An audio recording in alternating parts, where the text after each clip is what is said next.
राम मंदिर ट्रस्ट आप बना रहे हैं तो उसमें बनाए हैं तो उसमें भी 2 मुस्लिमों को रख लीजिए। अरे नहीं, मोदी जी बनाए भाई, ऐसे कैसे हो सकता है? नहीं, क्यों नहीं हो सकता है? गलत हो रहा है, इनको नहीं करना चाहिए था। वो मुस्लिमों का आंतरिक मामला था, जैसे था वैसे पड़े रहने देना चाहिए था। मतलब कि समझ ही नहीं आ रहा कि सही क्या है। कभी बताया जाता है कि उस कमेटी में गैर मुस्लिम भी रहेगा, तो अब बताइए मुस्लिम का वक्फ है, गैर मुस्लिम का वहाँ क्या काम है? देखिए, इसमें हिंदू मुसलमान की कोई बात ही नहीं है। ये सरकार की अब मूंछ का सवाल बन गया है। वो ये चाह रही थी कि मुस्लिम वक्फ को हम अपने तरीके से चलाएं। नमस्कार, आज का जो मुद्दा है वक्फ बोर्ड संशोधन बिल। लगातार इस पर चर्चाएं हो रही हैं। अब जनता से यही मैं पूछूंगा कि लोग क्या सोचते हैं, ये मुस्लिम के पक्ष में है या विपक्ष में है? ये जनता बताएगी और आप बताएंगे। चलिए लोगों से मिलते हैं। में हम विरोध दर्ज कराते हैं। अरे क्यों भाई? देखिए, इस नाते कि वह मुस्लिमों का आंतरिक मामला था, उसमें गवर्नमेंट को हस्तक्षेप नहीं करना चाहिए था। अरे क्यों नहीं करना चाहिए था भैया? देखिए, राजनीति करने के लिए जो इनकी राजनीति हिंदू मुस्लिम वाली, उसी फिर प्लेटफार्म पर चलाना चाहते हैं एक्सप्रेस वे की तरह, कि इससे गाड़ी हमारी उतरने न पाए, हमारे वोट बने रहें। क्योंकि इनको विकास से कोई मतलब है नहीं, इनको बेरोजगारों से कोई मतलब है नहीं। बड़े बड़े विकास नहीं दिख रहे हैं आपको? कहीं विकास लखनऊ के अंदर आपके चैनल के माध्यम से हम पूछना चाहते हैं। आप शहर में मंदिर बन रहा है, मंदिर बन रहा है तो मंदिर ये कहाँ बनवा रहे हैं? मंदिर जो बन रहा है उसमें लूटपाट करवा रहे हैं। और मंदिर अभी आप देखिए अयोध्या में, वहाँ की जमीनों को जिस तरह से खरीदा है और करोड़ों के भाव से बेचा है। चलिए वक्फ बोर्ड के बारे में बताइए, क्या सोचते हैं? देखिए, हमारा कहना ये था कि वक्फ बोर्ड, देखिए सरकार ने पेश किया, सरकार मतलब उसमें पास करा ले जाएगी, ये सही है। लेकिन ये गलत हो रहा है, इनको नहीं करना चाहिए था। वो मुस्लिमों का आंतरिक मामला था, जैसे था वैसे पड़े रहने देना चाहिए था। इनकी सोच इतने है कि वो जो ज़मीनें वक्फ की हैं, इनकी नज़र उस पर है कि अडानी अंबानी को हम कैसे दे दें। जैसे रेलवे की ज़मीनें दे रहे हैं, ये अडानी अंबानी भी तो अपना ही भाई है भाई। ये तो बिल्कुल बात सही कह रहे हैं। उनके जैसे कर्जे उनके माफ़ कर दिए और किसानों को कर्जे की इनको कोई फिक्र नहीं है। 16 लाख करोड़ रुपया इन्होंने माफ़ किया है, और किसानों का अगर कर्जा 1 लाख 2 लाख है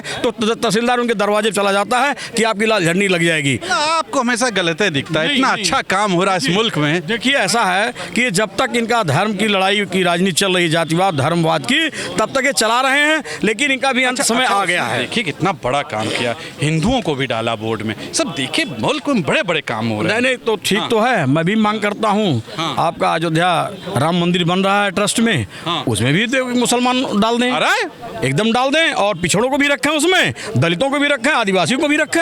हमारी मांग है ट्रस्ट में जो है सबको रखा जाए। देखिए, वक्फ बोर्ड के बारे में ये भाई उस पुरानी सरकारों ने, मान लीजिए जवाहरलाल नेहरू हुए या ये जो भी देश आज़ाद होने के बाद, एक जब उन लोगों ने मुस्लिमों को यहाँ रोका था, तो एक समझौते के तहत रोका गया था। तो उनको सुरक्षा देने के लिए उनकी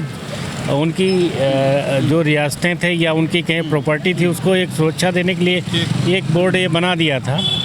तो अब सरकार चूँकि कर रही है ऐसा कि नहीं हम इसको ख़त्म करेंगे या इसमें कुछ प्रावधान लेके, तो ठीक है, अगर सरकार करना चाहती करे, लेकिन उन लोगों से एक बार राय, उनके भी जो भी नुमाइंदे हैं उनसे बात करें और क्या बेहतर हो सकता है। और चूंकि होना तो ये चाहिए कि जब संसद में इसको पास किया जा रहा है, तो संसद में जो भी कमेटी बनी है, तो उसमें जो भी सत्ता पक्ष या विपक्ष के सांसद हैं, तो दोनों की राय को शामिल किया जाए। बेहतर तो यही होगा। ये नहीं है कि नहीं सत्ता पक्ष का कहे नहीं मैं ही अपनी बात रखूँगा। अगर विपक्ष के लोग अपनी बात को रख रहे हैं, तो अगर वो जायज़ है तो उस बात को रखा जाए, और अगर नहीं रख रहे हैं तो क्यों नहीं रख रहे हैं, ये भी कम से कम बताने की ज़रूरत है। इसमें 2 हिंदुओं को भी कमेटी में रखने की बात हो रही है, तो आप क्या सोचते हैं? इस पे तो मैं यही सोचूंगा कि ठीक है, अगर आप रखना चाहते हैं तो रखिए, कोई दिक्कत नहीं। लेकिन राम मंदिर ट्रस्ट आप बना रहे हैं तो उसमें बनाए हैं तो उसमें भी 2 मुस्लिमों को रख लीजिए। अरे नहीं, मोदी जी बनाए भाई, ऐसे कैसे हो सकता है? नहीं, क्यों नहीं हो सकता है? मोदी जी इतना काम कर रहे हो, आप लोग बताइए, ऐसा सोचते हैं? मोदी जी क्या काम कर रहे हैं, ये तो पूरे विश्व में नाम हो रहा है। वो विश्व में नाम हो रहा है, इसीलिए डंका बज रहा है, डंका बज रहा है, इसीलिए तो लोग अमेरिका से हथकड़ी में आए हैं। अब सरकार वक्फ बोर्ड बिल ले आई है, उसमें संशोधन किया है। बहुत अच्छा किया भाई। देखिए, अल्पसंख्यक में जो गरीब लोग हैं, जो मजलूम हैं, जो बेसहारा हैं, उनके हित की बात अगर करते हैं तो इस बिल का स्वागत है। लेकिन उस जमीन को लेके सरकार जो है उस तरह से अडानी अंबानी या अन्य किसी पूंजीपति, अडानी अंबानी अपने ही तो लोग हैं भाई। अपने लोग हैं, भाई हैं भाई, भाई हैं, ठीक है, लेकिन वो एक आदमी बहुत बड़ा पूंजीपति हो जाए आपका भाई, और एक भाई एकदम गरीब रहा है, लाचार रहा है, बेबस रहा है, और उसको जो है खाने के लिए परेशानी हो, तो ये दिक्कत है ना। और ये अमीरी और गरीबी की जो है खाई बहुत बढ़ती जा रही है, और ये सरकार के नीति के कारण। एक तरफ सरकार उनको लाखों हजार करोड़ का लोन देती है, और इधर गरीबों आपको अडानी अंबानी दिखते, उनका कर्जा माफ कर देती है, गरीबों का कर्जा माफ नहीं। 5 किलो राशन दे रहे हैं, आपको नहीं दिख रहा है? मोदी जी 5 किलो राशन दे के लोगों को गुलाम बनाना चाहते हैं। मोदी जी की यही नीति है कि हम 5 किलो राशन दे के लोगों को गुलाम बना लें। अच्छा, वक्फ बोर्ड के बारे में फिर से बताइए, क्या सोच रहे हैं? देखिए, वक्फ बोर्ड बिल अभी लोकसभा से पास हुआ है, राज्यसभा में चर्चा चल रही है। अगर ये बिल पास होता है तो मैं एक सिद्धांत पे बात करूंगा कि जब एक देश एक कानून है, तो एक देश एक कानून ले आवे, लेकिन उसमें भ्रष्टाचार न हो। जो भ्रष्टाचार होता है तो इसलिए गरीबी बढ़ती है, चाहे जहाँ हो, जिस भी उसमें है, जहाँ भ्रष्टाचार हुआ वहाँ गरीबी बढ़ने लगती है। वक्फ बोर्ड के बारे में क्या सोचते हैं? वक्फ बोर्ड जो है एक तरीके से नियम बनाया उन्होंने। बोर्ड पहले से है, अच्छा काम कर रही है। सरकार ही वहाँ पे मुतवल्ली भी नियुक्त करती है ना, और सरकार की ही देख रेख में 2 हिंदू भी जुड़ेंगे भाई बोर्ड में। अगर हिंदू जुड़ेंगे तो उनको भी वक्फ बोर्ड के हिसाब से काम करना चाहिए, ताकि किसी का अहित ना हो। मोदी जी के हिसाब से करेंगे भाई, मोदी जी के हिसाब से करेंगे। मोदी जी आज कुर्सी पे हैं, कल को तो कुर्सी पे नहीं रहेंगे, उन्होंने कहा है। हमेशा कोई हमेशा नहीं रहा है, न ये संसार रहा है, न ये क्या कहते हैं, न ये पेड़ पौधे, न हर व्यक्ति रहा है। अमित शाह जी ने कल कहा है कि 3 बार मोदी जी जीते हैं, 3 बार बीजेपी और जीतेगी भाई। ये देखिए, एक भविष्यवाणी है ये, ना कि ये मतलब कि ये हकीकत है। भविष्यवाणी तो आप भी कर सकते हैं कि ये रहेंगे या नहीं रहेंगे, ये तो जनता तय करेगी कि रहेंगे कि नहीं रहेंगे। असल में इतना उलझा दिया गया है इस चीज़ को, इतने बयानबाजियाँ हो चुकी हैं कि उसको समझ ही नहीं आ रहा कि सही क्या है, झूठ क्या है।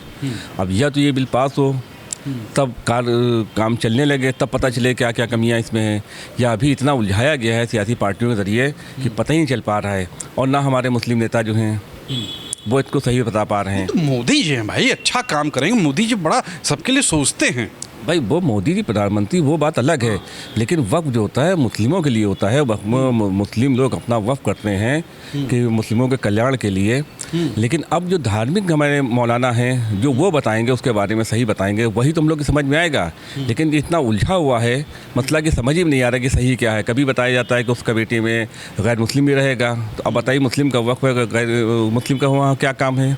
अरे मोदी जी चाह रहे हैं तो होगा। अब आप देखिए, बताइए, बड़ा इमामबाड़ा है, बड़े इमामबाड़े में जुमे की नमाज़ होती है, मस्जिद भी है, पुरानी मस्जिद है, जुमे की नमाज़ भी होती है, लेकिन कल को ये कहा जाए कि आज नमाज नहीं होगी। भाई जब कोई दूसरा बनेगा तो क्या सोचेगा कि नमाज ना हो, यहाँ पे नमाज दूसरी जगह हो। तो अब जाहिर सी बात है कि जो इतना उलझा हुआ मसला है कि समझ ही नहीं आ रहा कि क्या सही है, क्या गलत है, क्या सही है। देखिए, इसमें हिंदू मुसलमान की कोई बात ही नहीं है। ये सरकार की अब मूछ का सवाल बन गया है। वो ये चाह रही थी कि मुस्लिम वक्फ को हम अपने तरीके से चलाएं, इसीलिए ये अध्यादेश आया। इसमें बहुत सारी ऐसी संपत्तियां हैं जो जिस पर वक्फ बोर्ड का दावा है कि ये मेरी है और मेरे यहाँ इंदिराज है, तो वो बहुत सारी ऐसी बिल्डिंग भी हैं जिन पर बड़े बड़े लोगों के मकान बने हैं, ये है वो है। तो ये देखा गया कि भाई कैसे होगा, बगैर कानून को तब्दील किए नहीं होगा। इसमें जो हिंदू को डालने की बात हो रही है बोर्ड में, यही तो ज़्यादा उभारी गई है। तो ये इसके लिए आप क्या सोचते हैं? यही तो ज़्यादा उभारी गई है। अभी आज मैं सुबह अखबार पढ़ रहा था तो उसमें अमित शाह का बयान छपा था कि इसमें कोई भी गैर मुस्लिम नहीं रहेगा कमेटी में। वो उसमें उन्होंने ये लिखा, बोल रहे हैं, और पूरी तरीके से पूरी वही आज़ादी रहेगी वक्फ को जो थी, यानी कोई भी जायदाद जैसे संचालित हो रही है वो वैसे ही होगी। और इसमें कहना अभी असमंजस है। असमंजस किस चीज़? जब तक ये काम नहीं करने लगेगा कि विधेयक में क्या क्या है, क्या क्या नहीं है, तब तक पब्लिक समझ नहीं पाएगी। अभी नहीं समझते। देखा आपने, ये थी जनता ने कहा, और हमारे साथ जो थे वरिष्ठ पत्रकार रिजवी साहब थे जिन्होंने अभी बोला है। अभी एक असमंजस है क्योंकि राज्यसभा में बिल पास होगा, उसके बाद जब ये फाइनल आएगा सामने तब समझ में आएगा कि इसमें हिंदू मेंबर बन रहे हैं कि नहीं बन रहे, और कितना ये मुस्लिम के पक्ष में है या विपक्ष में, ये अभी आने वाली देखने वाली बात होगी। आप भी बताइएगा कि आप क्या सोचते हैं। आज के लिए इतना ही। कैमरा पर्सन विकी के साथ तुषार शर्मा का नमस्कार।